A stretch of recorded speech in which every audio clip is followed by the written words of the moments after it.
Hi, I'm Ethan. Want to hear how I went from Seattle to chasing a Michelin star in Paris? Let's learn English together through my story. I grew up in Seattle, in a neighborhood where the sky was almost always gray, and the air carried the constant scent of rain and roasted coffee beans. My parents owned a humble diner near Pike Place Market, a no-frills kind of place, with sticky booths, a squeaky screen door, and the best blueberry pancakes in town. That's where it all began for me. From as early as I can remember, the kitchen felt like home. While other kids were outside playing, I was in the back of the diner watching my dad flip omelets and my mum refill endless cups of coffee. By the time I was 10, I had learned to crack eggs with one hand.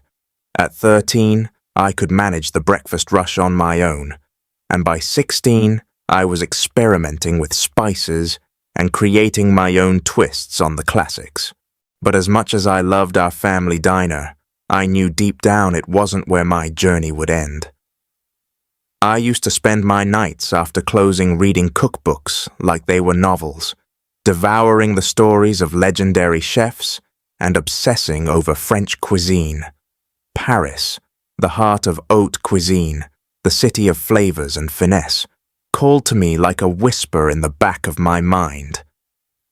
During my final year of culinary school, I wrote a personal goal in a journal I still carry to this day. Move to Paris, open my own restaurant, earn a Michelin star. It sounded crazy at the time. I had never even been to France, and I barely spoke the language. But some dreams are louder than doubt.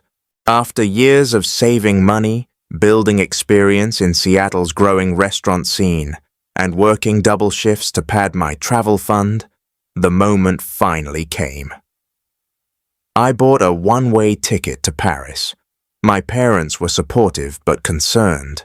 They reminded me of how hard it would be to break through in a city known for its culinary elitism, but they also knew better than anyone that once I set my mind on something, I would chase it with everything I had.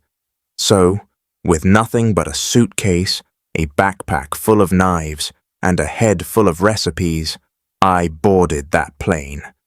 As we crossed over the Atlantic, I stared out the window at the stars and thought, this is it. This is where it begins.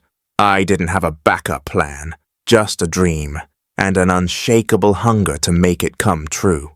Paris greeted me with a mixture of beauty and indifference. I landed early in the morning, and the first thing I noticed was the chill in the air and the golden hue of the rising sun bouncing off the old buildings. The city looked exactly like I had imagined it, timeless, elegant, alive, but it didn't open its arms to me right away. At first, I stayed in a tiny rented studio in the Marais district.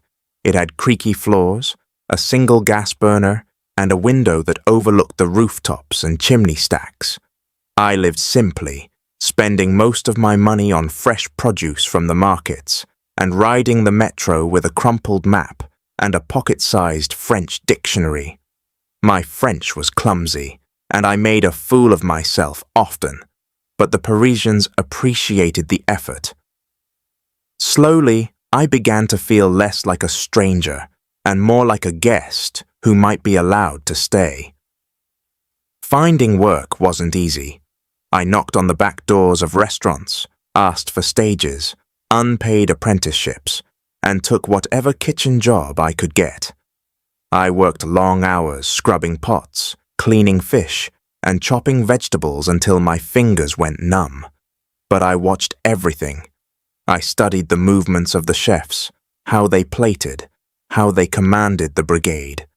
Every moment in those chaotic kitchens was like a masterclass. Eventually, my persistence paid off. I landed a position at a small but respected bistro in the left bank. It wasn't glamorous, but it was mine. I was finally cooking again, not just prepping or cleaning, but creating dishes, sending out plates, and hearing compliments from guests. My confidence grew with every service. I started making friends with other chefs, some locals and others like me, dreamers from around the world who had come to Paris in search of something more. Outside of work, Paris began to unfold its magic. I would walk along the Seine at night, admiring the reflections of the bridges in the water, and wander through narrow cobblestone streets with no destination. I started picking up the rhythm of the language, the customs, the unspoken rules of life in this city. I learned to enjoy my coffee slowly, to savor silence, to respect the artistry in even the simplest things. One day, while sitting at a cafe terrace sketching ideas for my own restaurant, I met Clara. She was a photographer from Lyon who had moved to Paris a few years earlier. We struck up a conversation about light, how it hits a plate, how it hits a face, and from that moment, something clicked between us. She had her own dreams, her own battles, and together we found comfort in our shared ambition and the quiet understanding that life in Paris, while beautiful, wasn't always easy.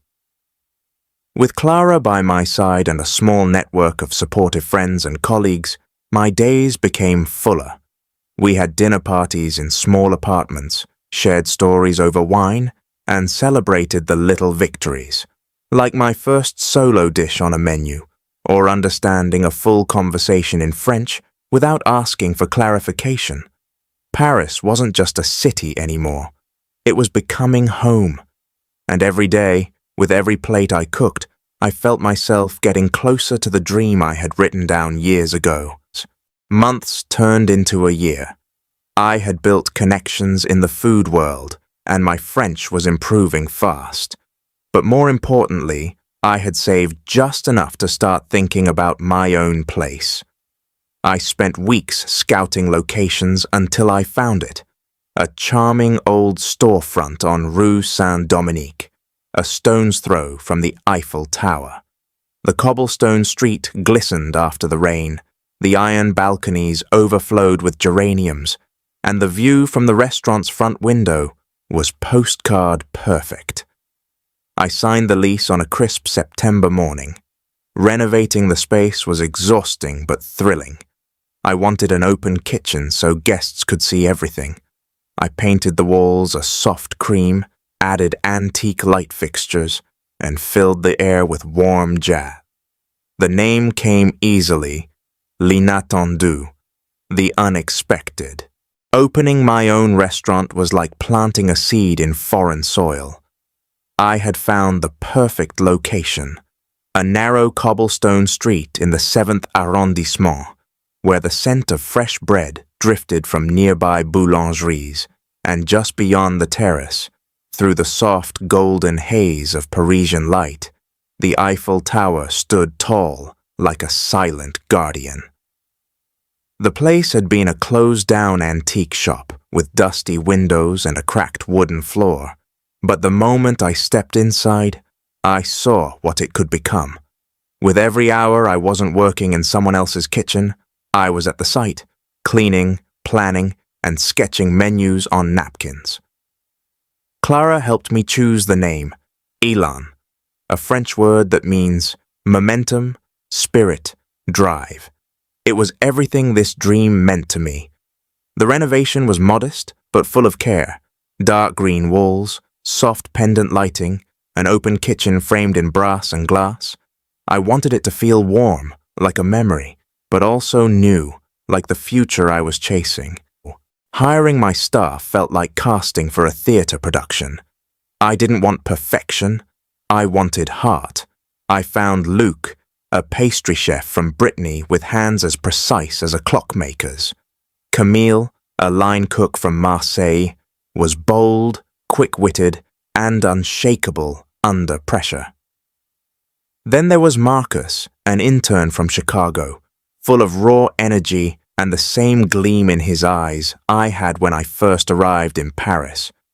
Our team came from different places, spoke different first languages, but in the kitchen, we found a common one, food.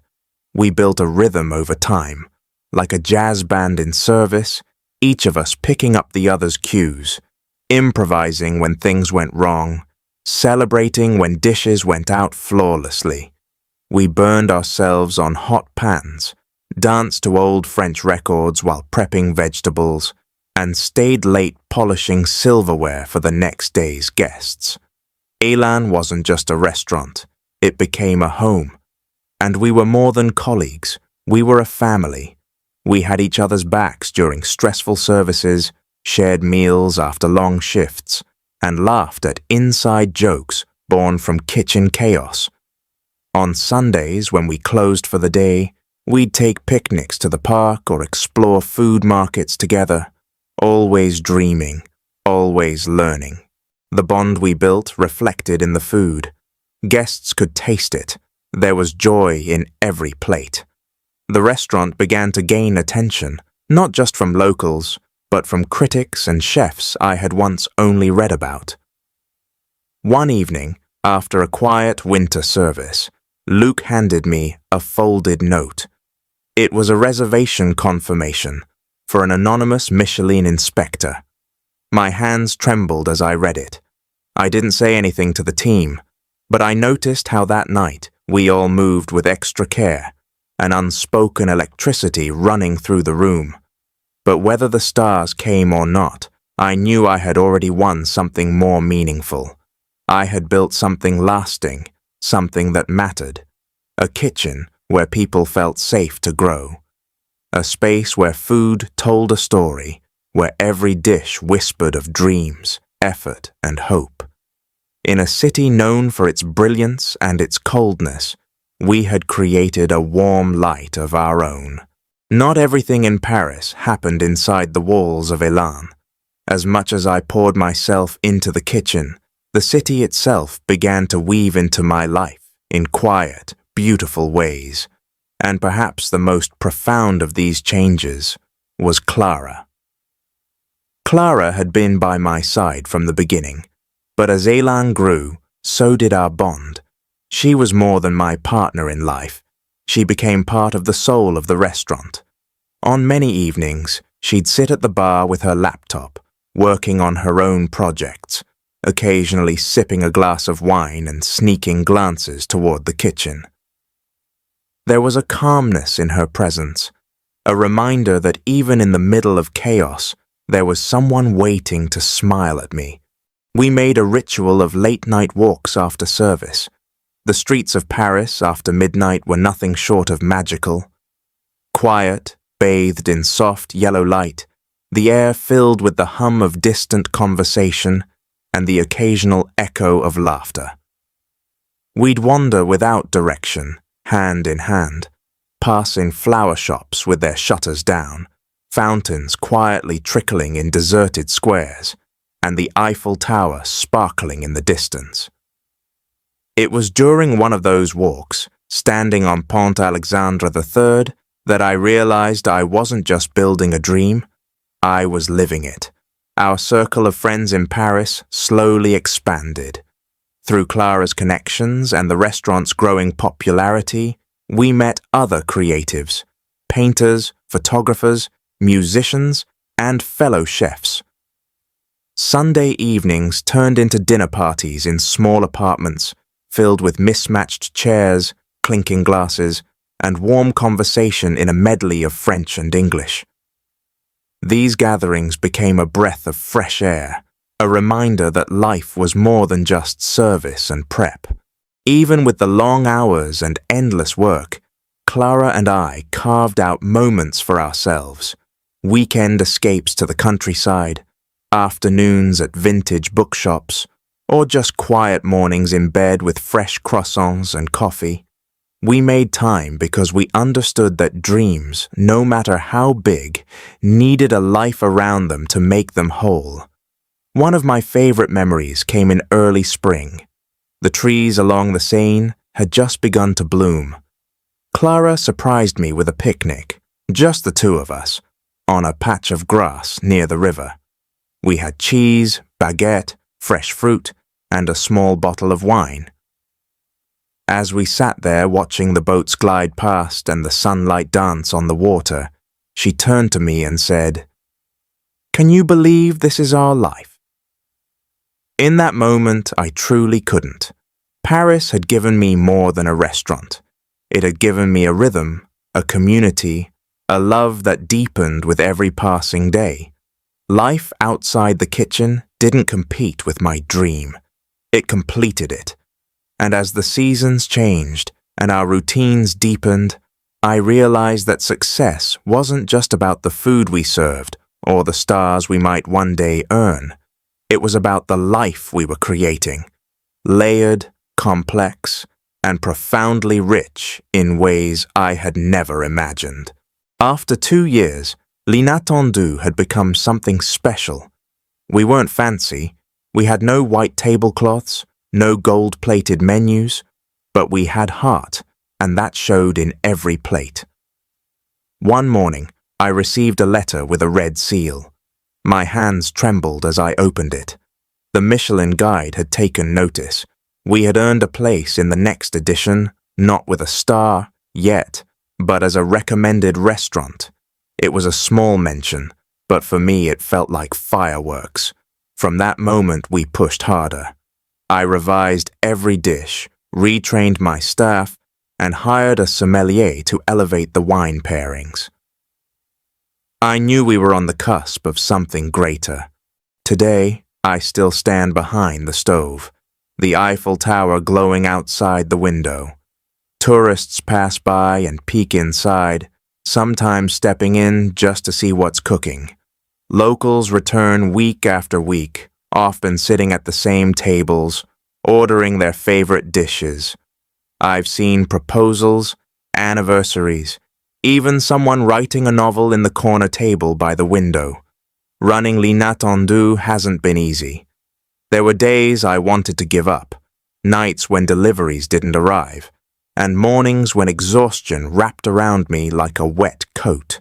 But every time I see someone's face light up after a first bite, I remember why I'm here. Camille and I now share a tiny flat above the restaurant. From our window, we can see the glow of the kitchen below and hear the laughter of diners echoing up through the street. I haven't earned that Michelin star yet, but every night as I tie my apron and light the burners, I feel like I'm inching closer to it, one dish at a time. To anyone chasing a dream, it won't always be easy, but it will always be worth it. Sometimes, the greatest flavors in life come from stepping out of your comfort zone and into the unknown. If you enjoyed this inspiring story of chasing dreams across continents and finding love and purpose in the heart of Paris, don't forget to subscribe to the channel. Here you'll discover more captivating journeys that help you learn English while exploring the world through powerful storytelling.